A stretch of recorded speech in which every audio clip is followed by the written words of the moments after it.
Bismillahirrahmanirrahim. Assalamu alaikum and welcome to Newsroom. I'm your host Omar Khalid. But today is the 7th of January 2025 and these are the stories that we'll try to decipher during the course of the show.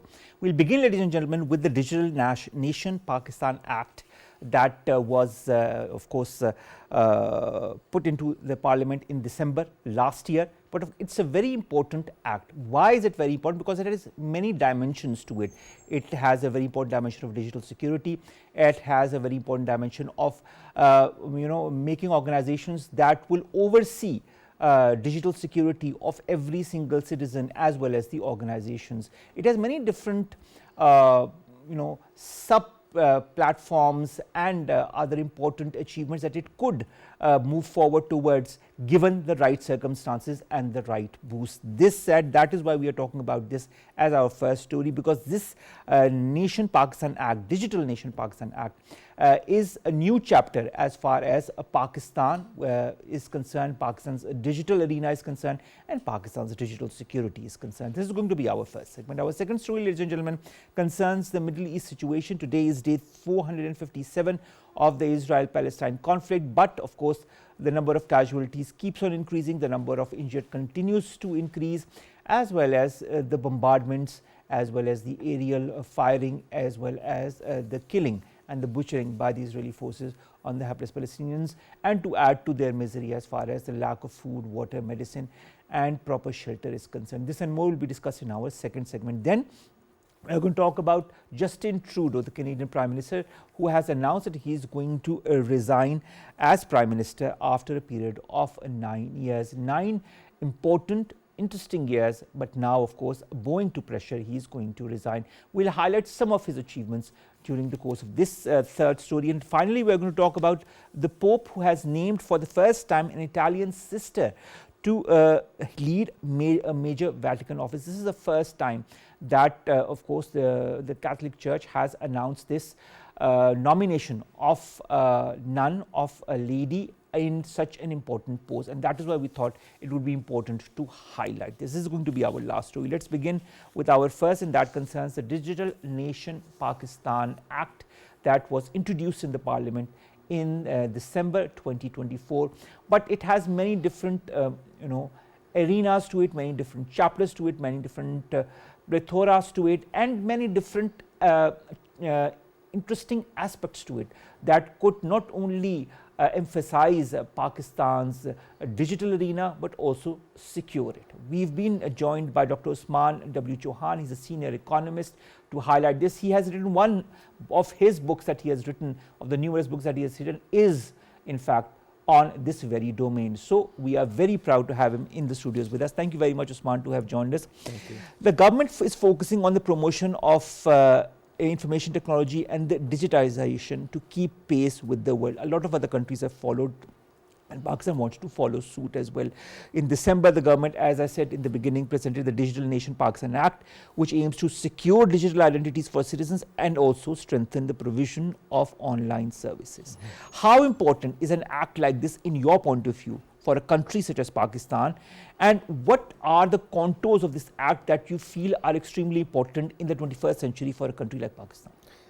Thank you very much for inviting me. It's always a pleasure, and thank you for mentioning the book. It came out in 2021, and one of the main findings is that a country like Pakistan needs to have this. It's a long time coming, so I've been a strong advocate, and I'm very, very happy that the government has done this. The reason is that it creates public value for citizens, and it also creates public value for the government. From the citizen side, when you have all of this information consolidated, it helps to do public policy in a targeted manner that helps the people, and it also, on the other side for government, helps to have data-driven policy, because you know who is whom, where and what. One of the tragedies of the third world is that you don't have enough data about those societies.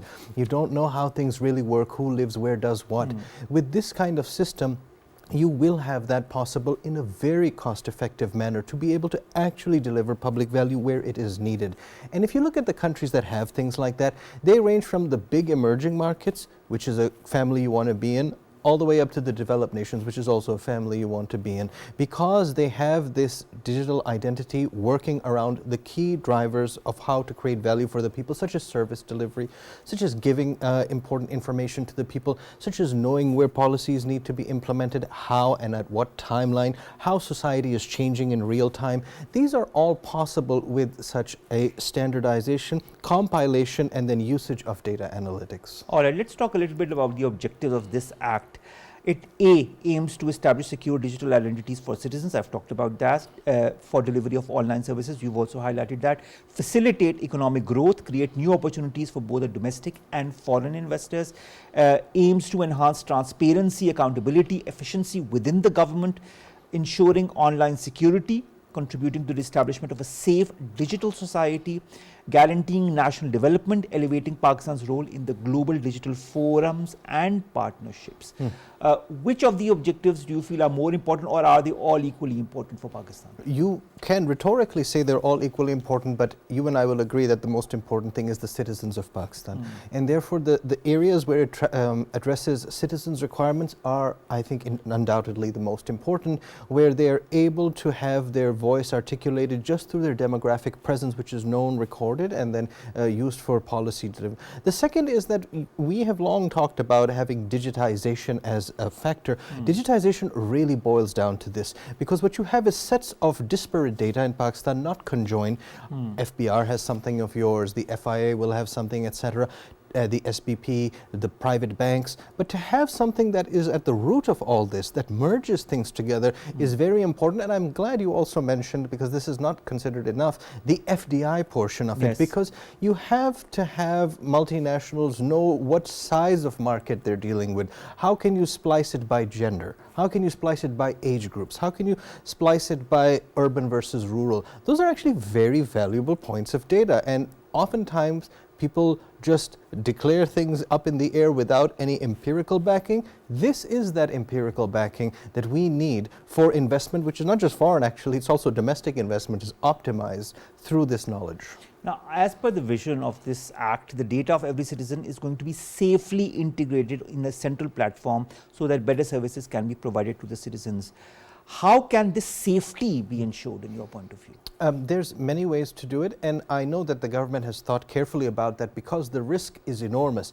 If you are able to hack into a national database of any country, you have a treasure trove that you can exploit, violate, and it's very terrible. That's why even countries that you would consider not the most tech savvy do put a lot of effort into this stuff to make sure that this database is never compromised. Now, I also think there's new technologies that can bolster this in a cost-effective manner, such as blockchain, because it's a digital registry, but you don't need to go that far. There are more rudimentary and still equally efficient ways to keep things tracked in a central database, so long as the cybersecurity around it. Cybersecurity is always an ongoing process and a cat and mouse game. So you always have to maintain it, always have to make sure things are up to date, and then it works out. Because national databases in this are just too sensitive to let go of. You have to protect them at all costs. All right, Usman, when part of the vision of this program is also to have innovative service delivery models for robust digital public infrastructure and responsible use of data.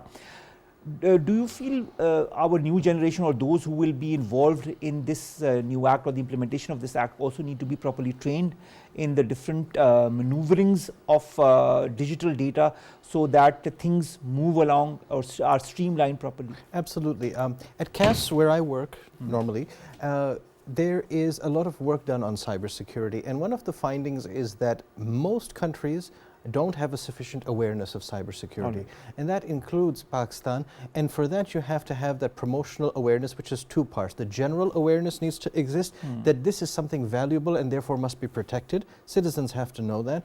But then you also need the technical expertise at all fronts to know that actually this is something that must be guarded above all things, because data privacy is the wealth generator, but also something that is a resource most exploitable in the 21st century. Therefore, both the technical experts as well as citizens need to be aware of the cyber sensitivities around this. The bill says it is expedient to create a forward-looking digital society, foster a thriving digital economy, establish a collaborative digital governance ecosystem. How can the bill achieve these goals?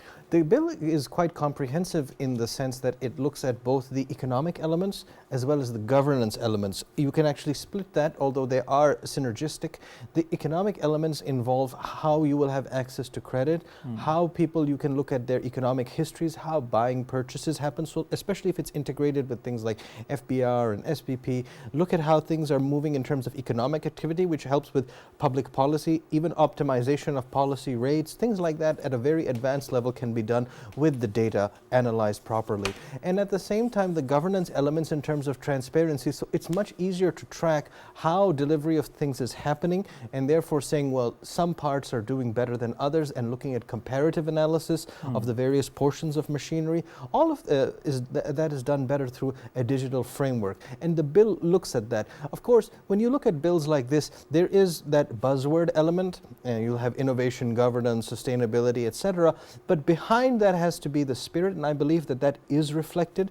And oftentimes with digital and initiatives like this, the work speaks for itself. So we can put aside that rhetoric and look at how concretely this will work, and I believe that there's no better reform for Pakistan than to have a digital national identity to streamline things. All right, there are three bodies that the Bill Act says are going to be implemented or formed: the National Digital Commission or the NDC, the Strategic Oversight Committee or the SOC, and the Pakistan Digital Authority or the PDA. Let's begin with the NDC. Now, the NDC, as per the bill, will prescribe the required policy, provide governance, assure coordination amongst all the different bodies, whether they be federal or whether they be provincial or sectoral, and align national digital transformation with economic growth. And also it adds, I mean, I'm just adding a lot of things, but I want your opinion on that.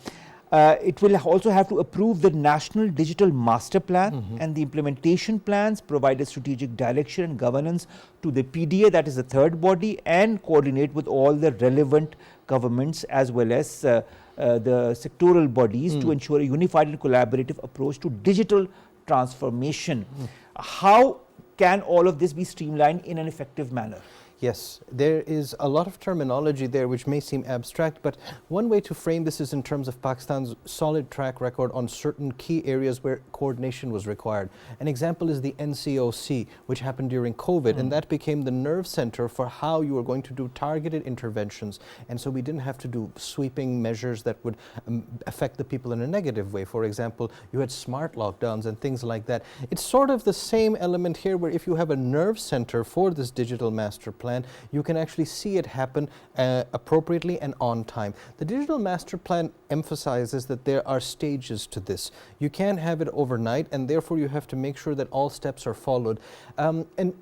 We will probably do it at a faster rate and accomplish the tasks faster than other countries did. Why and how come? The reason is that there has been a lot of observations from other countries and lesson drawing for other countries which can be implemented in a better way. I'll give you an example. This Aadhaar program started in India in 2013. By 2016 it was really started, and only now do you see the effect. So that's a huge timeline. Brazil similarly had something in the early 20th century, and then it lagged for a while until they said, no, we'll finally digitize it. So the gaps in this tend to be quite far apart. Here we have a master plan which condenses it, and that's why it'll happen at a faster rate. And I think that's well deserved, because we're also starting a little bit later than other countries. How long will such a national digital master plan be able to be properly put into action in your point of view? If you, I mean, you said that it will take faster for Pakistan, but how fast? Once this plan or this, this whole act is implemented and, okayed by all the different policymakers, how long?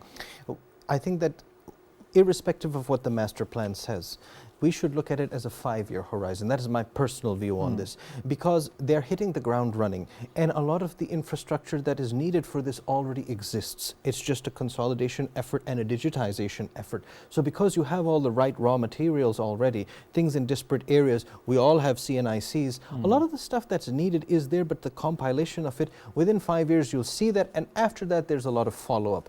The follow-up, I know that the immediate deadlines are much shorter than that, but because there is an oversight and follow-up follow apart, I consider it in a 5-year term. And the cybersecurity element means that it will always be an ongoing thing. Your high population rate means that new names will be added to the registry all the time. So whatever the master plan says, this should be considered a kind of vertex and a vertex and a spinal cord for how our economy works in terms of citizens. That's why I think the master plan is very important. All right, Usman, also let's talk about the Pakistan Digital Authority, which is the third organization. I will move towards the SOC a bit later. The PDA, as per the bill, is going to develop, implement, monitor and update the National Digital Master Plan that we've just talked about, and it will include sectoral plans and implementation plans, and it will ensure alignment with the guidelines as provided by the NDC. How important is it for both the NDC and the PDA to be in sync? Is it an easy task? Will it be a bit difficult in the beginning? How do you foresee this? Well, you could make the argument that these could be consolidated into one. I think that is a robust argument, because if it's a nerve center, then the nerve center should operate on that. But the fact is that execution is best delegated at a more micro level. That is why the PD exists, and that there's an equally robust argument for that, because there's an oversight element, there's a continual process involved with that. Those execution elements come under the PDA, whereas the nerve center is looking more strategically at things. So if you split the strategic and tactical, there is merit to that. Some may argue that it's better to consolidate it. Those are matters of opinion, but I'm sure that this was considered in our local context and considered more appropriate to have an authority on one side, nerve center on the other, and they, as you asked, have to be in sync all the time. The real-time element is very important. That is very important. Also, another very important thing on which it is more or less based is the digital identity for each citizen, and it will include the data on individuals' health, assets and other social indicators, and this is to improve access to departments who are managing ID cards, for example land records, birth certificates and health records. In your point of view, why is clarity needed around digital identity when other countries have implemented similar programs? Isn't, in your point of view, the aim to establish a unified digital identity for citizens, aiming to centralize the social, economic and governance data? Well, the way you have framed the question is perfect, because there are no two opinions about having better coordination for service delivery. Everyone will agree on that. The questions that have occurred in other countries have gone around voluntary participation in this, or the state's role in the citizen's life. Those are democratic and philosophical debates. So for example, in India, the Aadhaar was challenged in the Supreme Court, and it is a voluntary thing. You can actually opt out of it. But given Pakistan's condition, I think it is very important for everybody to be on the same page, and that we see the merits of this. It's more obvious, because that philosophical thing of opting out has actually meant disenfranchisement. That's the other side of the coin. And in order for inclusivity and sustainability to be a part of our economic mindset, you have to have everybody on the same page, and service delivery will happen in a much more efficient manner because of this. So other countries have their own considerations. I understand there is a democratic question as well about the state's intrusion and all that, but I also believe that in order for us to optimize public value, this has to occur. So they're competing values. How do you satisfy the critics? I don't really know what the critics here would be worried about, because I'm giving the example of India and Brazil. Those are different. I think that everybody seems to value the fact that you're streamlining and having service delivery here. If there are people here who worry about the state's encroachment, it may not be this that is the subject of their grievances. All right, let's talk a little bit about the SOC, the Strategic Oversight Committee, which is going to be headed by the IT and Telecommunications Minister, with secretaries of IT, Finance and Planning, and representatives of the SIFC, and 4 representatives from the private sector as well as its members. Now, the committee is going to monitor the PDA's performance, that is the Pakistan Digital Authority's performance, and will provide a review to the Apex Commission. Now, in your point of view, is this new legislation essential to have all the relevant stakeholders, including the provinces, on one platform to implement the national digitization agenda? Because we know whenever there is something new that comes on the market or on the horizon, everybody says all stakeholders need to be on the same page. So in this case also, how important is that? It's of critical importance, because what this is addressing is of the primordial consequence. Primordial in the sense that you begin from the national identity, your participation as an individual within a sovereign, and that is at the crux of your existence within a society. So because it is so much at the root of everything, therefore it needs to be given the utmost importance. If this was legislation dealing with a particular economic or political issue, perhaps you can have disagreements and different views on it, but that's because they are peripheral to the question. The core question being, who are you as a citizen in a state? So that's what this is addressing. Since it is of such utmost consequence, it needs to be done. And I am glad that the PTA will have a multidimensional oversight body for its performance as well. As you mentioned, there's some private sector presence and so on. That is needed to make sure that this follows the timeline. So the way they've structured in terms of governance makes sense that you do follow that master plan we mentioned earlier. Now, do you feel that these three entities that I've talked about, the National Digital Commission, the Strategic Oversight Committee, and the Pakistan National Digital Authority, rather, be established under this bill, ensure that digitization plans are implemented properly in all spheres, including the state functionaries and the citizens? Absolutely, because many economists will tell you, and many social scientists in general will tell you, that the way for service delivery happens in the third world is inefficient, and that there is an NOC culture that blockades the interaction of business with the state, private sector with the state, as well as citizens with the state. There is a lot of pushback when direct head-on reforms have been done. 75 years show that here, where head-on attacks are always buttressed by bureaucratic entrenchment. It's very hard to do that. Here you're working around the problem and saying, well, why would you need so much bureaucracy anyways? And you can streamline things for the betterment of people. Then if you want these bureaucrats and you want to pay their pensions, that's fine. But in terms of the citizens having access to the state, that is far more important than how things are structured, because so much of our state's structure is a legacy from the 1800s, and we need to live in the 2000s, or the 21st century more accurately. That's why this structure, having workarounds, is very, very important in the 21st century. Thank you very much, Usman, to have come all the way and to have discussed this interesting but very difficult issue to decipher for a common layman, even like myself, to understand what the different paradigms of this act is and how can this be properly implemented in order to appease everybody, to cater to every single segment of the society. Thank you very much again, Usman, to have joined us. Thank you. Let's come to our second story, ladies and gentlemen, and that concerns the Middle East, and of course today is day 457 of the Israel-Palestine conflict. As we speak, a lot has happened. Even now, as we speak, Israelis' relentless bombing of Gaza continues. 6 people, including a child, killed in its latest attacks on residential buildings, taking the toll from assaults on Monday to at least 45,854 Palestinians have been killed and 109,139 have been wounded since the 7th of October 2023. The United Nations chief in the relief section, Tom Fletcher, says efforts to save the lives of survivors in Gaza is at breaking point because of continued Israeli attacks on aid workers, including an assault on a World Food Programme convoy this very Sunday, and the collapse of law and order in the war-torn enclave. Also, Israel's military has launched a manhunt in the occupied West Bank after gunmen killed 3 Israelis near an Israeli illegal settlement, rather, in the Kalkia Governorate. U.S. envoy Amos Hochstein says the Israeli military will withdraw completely from South Lebanon after it withdrew from another of the nearly 60 border villages its troops are currently present in. We have been joined by 2 guests to discuss this in detail. One is in the studio, the other joins us online from across the 7 seas.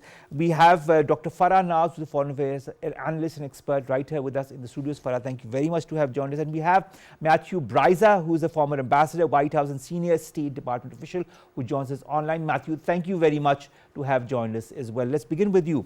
Farah, Israel's bombing of Gaza continues. I mean, I can go on and on how many people have been killed in shelter areas, in small villages, and the majority are women, the majority are children, and the majority are people who are hapless, who are not the terrorists that are claimed by the Israelis. It has been so many days that there is a lack of access to food, water, medicine, and proper shelter.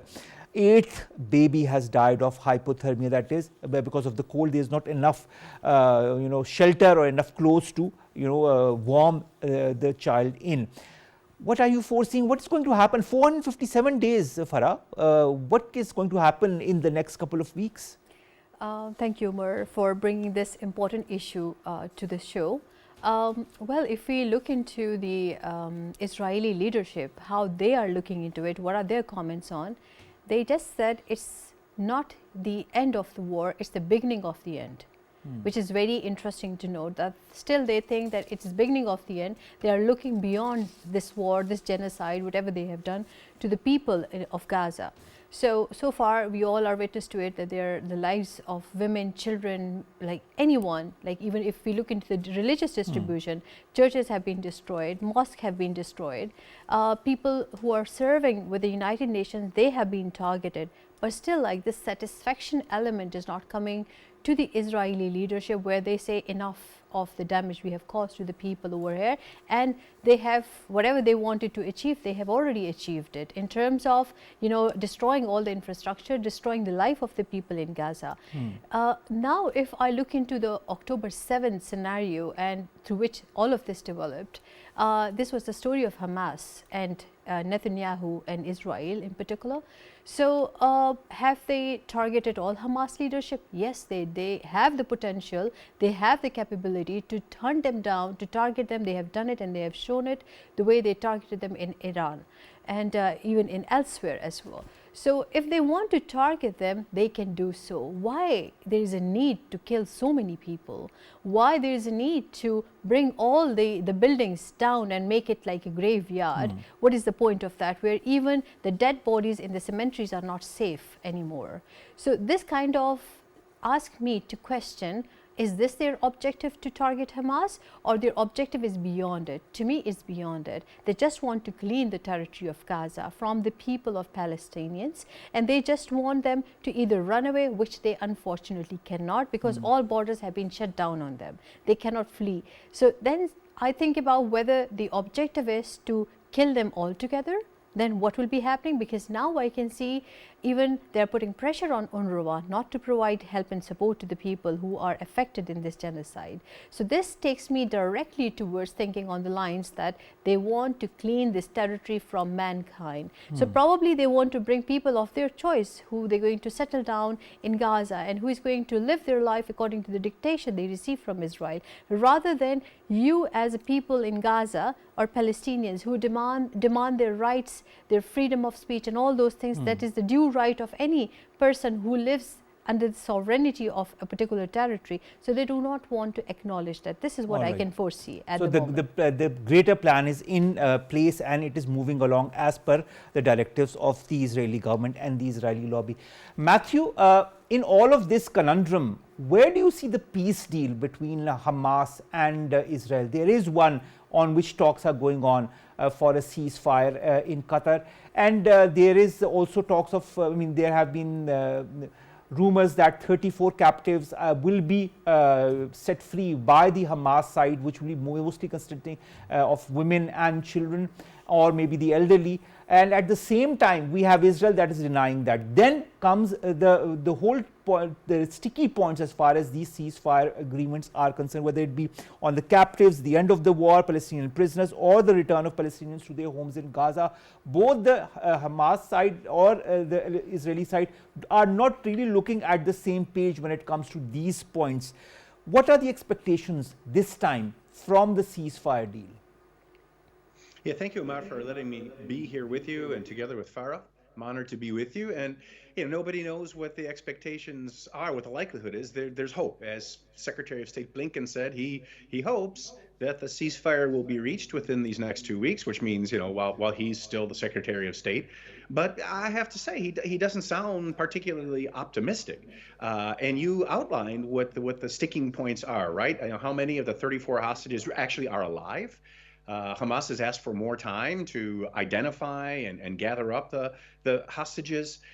They're demanding the release of hundreds of Palestinians in Israeli prisons, and the Israelis haven't agreed to that, as you said as well. The Hamas is saying Israel needs to not just put in place a temporary ceasefire, but end the war and withdraw its troops from Gaza. And then Israel, as you mentioned a few minutes ago, is saying this is only the beginning of the end of the war. So A ceasefire is only a ceasefire, and God willing, may it happen, so those poor hostages can be released.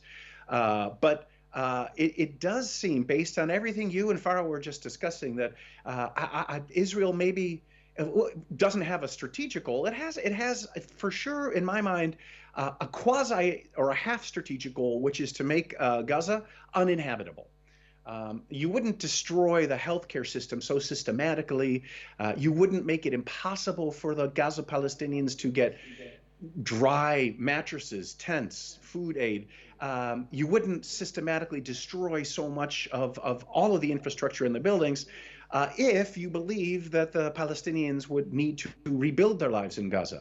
But that's not a strategic goal, right? That's what's going to happen to all those people. Where are they going to go? What's the strategic plan for Israel after the ceasefire is in place?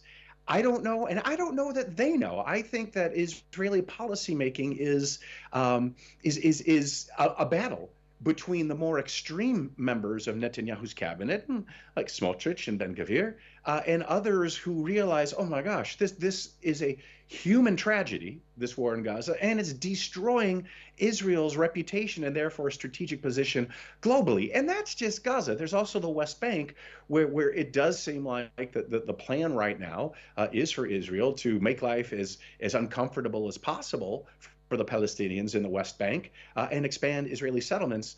I think with the ultimate goal of getting all Palestinians out of the West Bank. But the question is, again, where do they go? And there's not an answer to that question. Lot of answers that remain unanswered, a lot of questions rather that remain unanswered, and I don't know how things are going to play out, but the way things are playing out as we speak, as Farah also pointed out, Matthew, is that this is exactly what the both of you also are joining their points of view on, and that is that Israel wants more and more territory in its favor for its people, for its settlers. Farah, what happens to UNRWA? The Israeli Knesset has banned it starting from January 2025, but it is the major organization that has been sending aid or giving aid to the people in Palestine. But looking at the current situation, where, as Matthew pointed out, almost all the hospitals are destroyed. The little hospitals that still work are almost devoid of supplies, of medicines. To add to that, all other infrastructure buildings are also destroyed. The camps, the shelters are also being destroyed, and so are the children, women, and elderly. What's your take as far as humanitarian aid and humanitarian future of Palestine is concerned?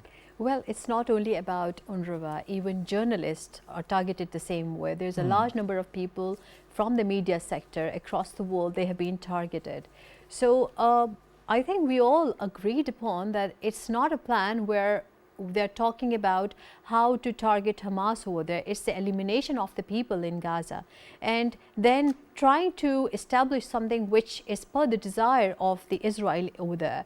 So if I look into UNRWA, the way they have been targeted by Israeli forces, it's by design, for sure, because they do not want that aid and support and medicine and supplies and foods and all those things that are necessarily require in times of war and conflict be reached to the people in Gaza, because they want them to die either through bullet or through hunger or through the lack of medicine. So this is by design. UNRWA, they have already decided that they're going to be banned, which is a very big question mark on the humanitarian assistance programs at international level that exist in times of crisis, in times of war, in times of conflict, or in times of genocide, the way it is taking on in Palestine, and particularly in Gaza at the moment. So that takes me back to understand what would be the definition of humanitarian assistance then. How they're going to be countries of power where, with all due respect, America is very strongly supporting Israel in it. That's why they are providing them a lot of equipment, a lot of weapons. Along with that, even like money is also supplied to them, so they can purchase more and more weapons and they can utilize them in this war and conflict. So in all of this, if a powerful country like Israel and a superpower that happens to be United States is in support of such war, what will be the consequences for the United Nations and its entities and agencies? That's a huge question mark that this war has highlighted to the world, where you are going to count on and on whom you are going to count on if there is a problem that's coming on your way, or if you are fighting against the will of a stronger power like Israel and the United States. So things are very shady.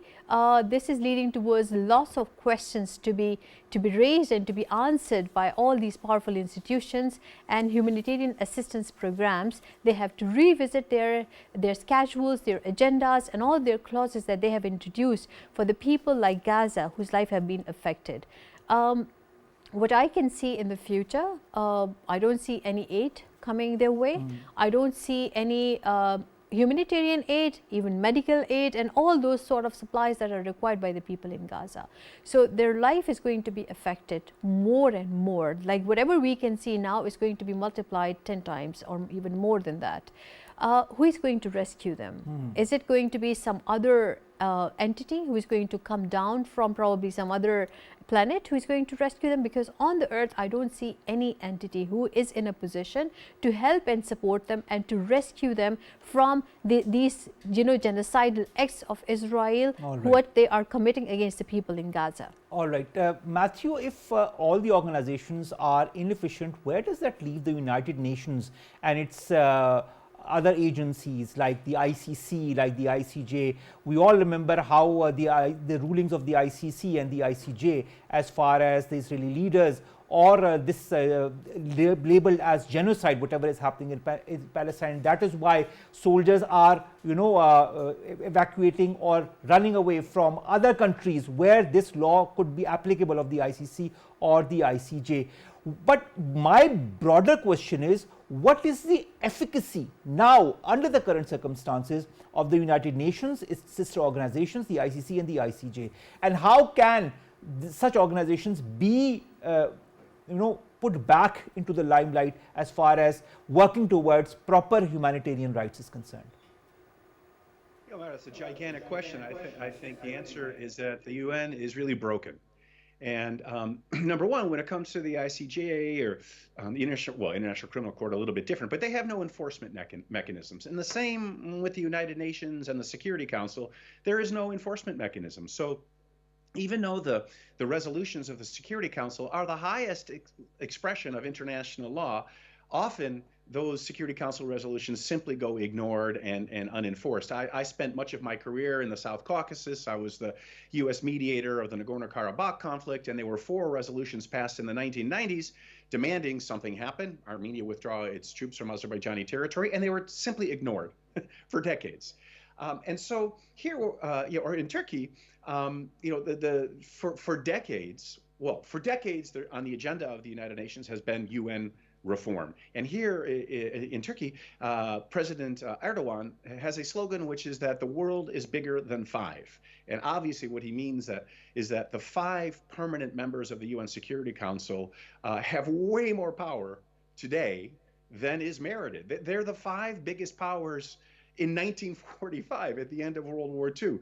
You can see how broken the Security Council mechanism is, number one, because of so many other countries in the world that have risen to such prominence, to such power, whether it be Germany or Turkey or India or Pakistan, a growing power, or Brazil. There are so many countries that are excluded from that structure. Vietnam is a huge country that isn't involved in the Security Council, and the Security Council's functions itself are delegitimized when you get, either in the eyes of everybody looking at what's happening to the Palestinians, the ability of the United States and the readiness of the U.S. to veto all those resolutions if they go against Israel, or in the case of Ukraine, where a permanent member of the Security Council, Russia, is violating the UN Charter and invading and occupying not only Ukraine, but Georgia as well. So the whole system needs to be reformed. The problem is the Security Council members have the most power, and they like things how they are. So I don't know what the answer is, but I know what the problem is. The problem is the UN must be reformed, and the Security Council mechanism that gives those 5 countries such inordinate power isn't right and isn't effective. All right. Coming to you, Farah, you were giving some statistics as well. More aid workers have been killed this year than any other year on record as per the United Nations. We are talking of the United Nations. More than 12,799 students have been killed, 20,942 wounded by Israel. Medical professionals, 1,057 have been butchered by Israel. And the list, I mean, can just go on and on. Even the Lancet talks about 180,000 casualties, in fact, which is the reality, which once the war ends, it will be ascertained what the actual numbers are. The number of journalists that have been killed is 220 as we speak. A lot of, I shouldn't use the word benchmarks, but I have to use it. New benchmarks have been established as far as genocide is concerned, as far as brutalities is concerned, with this very conflict in Palestine, and now that is also now going to other areas. Will humanity learn in the next couple of decades? Will our future generations understand the gravity of the situation that engulfed the Middle East? If I look into the future and understanding conflicts and probably even teaching conflicts, because I belong to academia, I can't say that if there is a war, these are the entities who's going to help and support, because there will be questions coming on my way that what did the entities do when there was a war in Gaza, when there was a genocide in Gaza, when all those people, innocent civilians, were targeted, they were hunted down, but nobody came forward to help and support them. I think I can't say that yes, there will be entities who will be supporting them. It's a game, it's a show of power. Whoever is more powerful, they are going to have their say established in the world, unfortunately. And the more aggressive you are in your policies towards achieving your desired objectives, they are going to be successful. So probably the theories that so far we have been teaching and we have been learning about, they also need to be revisited. And everything needs to be reformed. All the scenario of the United Nations brings me to understand what would have happened when the League of Nations failed. Probably the same thing. When it was not in a position to bring justice to the people over there, from people I mean states, it was not able to bring everyone together, so there was a need for a new organization to be formed because that organization got flawed. So unfortunately, with all due respect, I have huge sympathy for the United Nations, the way they have been maligned in this entire war, in this genocide. Probably this is also on purpose, because maybe they are trying to get rid of some of the veto members over there. God knows what is on their agenda at the moment. But in the current scenario, I don't see anyone who is going to bring humanitarian assistance to the people in Gaza, because their ultimate objective is to kill everyone and then make it a land where they're going to bring a people of their choice. So if that is the ultimate objective, they don't care what United Nations says, what its clauses, its articles speak about, what is the ICJ directions on such kind of scenarios. They don't care. And all those powerful countries, when they are on the line, who cares about what you think, what I think? All right. Unfortunately. All right. I will ask a very small last question to you, Matthew, but I want a very short answer as well. Bernie Sanders speaks out against the Biden administration's decision to approve the $8 billion in new weapons for Israel. This sale, of course, is going to be likely to be approved by the Congress. Well, there have been previous sales as well in August and November to Israel.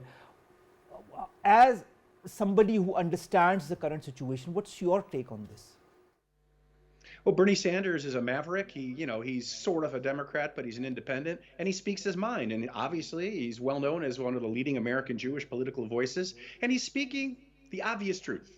The obvious truth. The United States, as we said in the beginning of this conversation, is the one that is providing the weaponry to Israel to continue this warfare on the people of Gaza.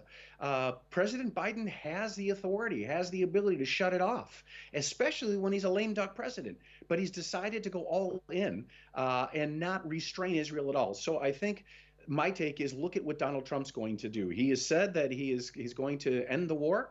That means he's going to have to pressure Israel, and let's see if he lives up to his word. All right, let's see what happens after the 20th of January when we have a new president who takes oath. Thank you very much, Matthew Bryza, a former ambassador, White House and senior State Department official, to have joined us, and thank you very much, Farah, Dr. Farah Naz, foreign affairs specialist and analyst, to have joined us and to have come all the way to the studios. Ladies and gentlemen, we'd like to end today's show with a very unfortunate news of an earthquake that, of course, wreaked havoc in China as well. We have a correspondent from CGTN in China who joins us all the way from Lhasa, the area where of course this incident has happened and has wreaked havoc. He is none other than Zeng Songwu. He is a CGTN reporter. Let's take you live with him. The national emergency response level has been raised to 2 this afternoon, and according to the officials, we have good news that the 19 injured people have been sent to the 2 top hospitals in Shiga city, and medical experts and volunteers in the hospital have been ready to help the treatment, and the officials of the hospitals have prepared 90 sick beds in case of more injuries sent to the hospital. And the epicenter this time is around Tuoguo Township, which is one of the townships in Dingri County in Shiga city, and there are 27 villages with a population of 6,900, and rescue missions are still underway.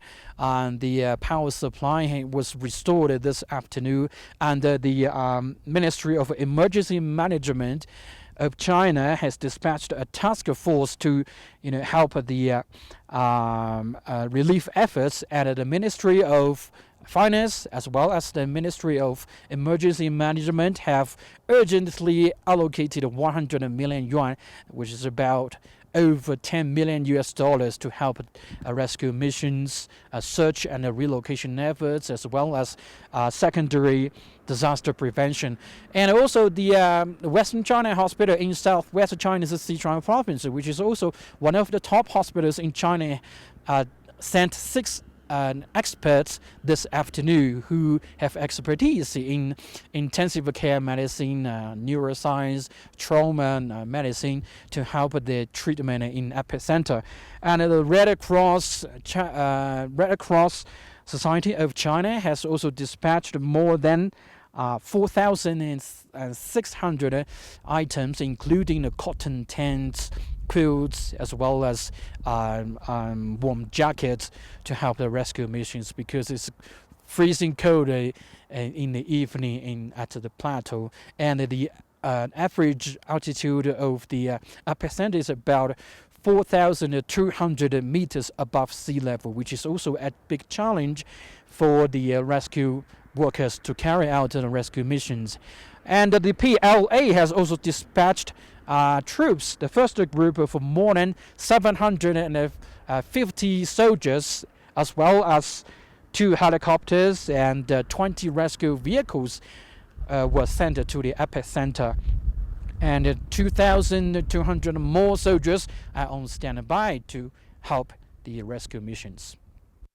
Thank you very much, Zeng Songwu, to have joined us. That was Zeng Songwu, reporter from CGTN, giving us a live interpretation of what has happened in China as a result of this earthquake, and how the Chinese government is doing all it can in order to help those who are in need. And our prayers, Zong, go all the way to you and all your Chinese brothers and sisters who have been affected and afflicted by this tragedy. This brings us to the end of today's newsroom. We'll see you inshallah tomorrow with news stories, segments that pertain to us, you in Pakistan. Stay safe. Allah Hafiz.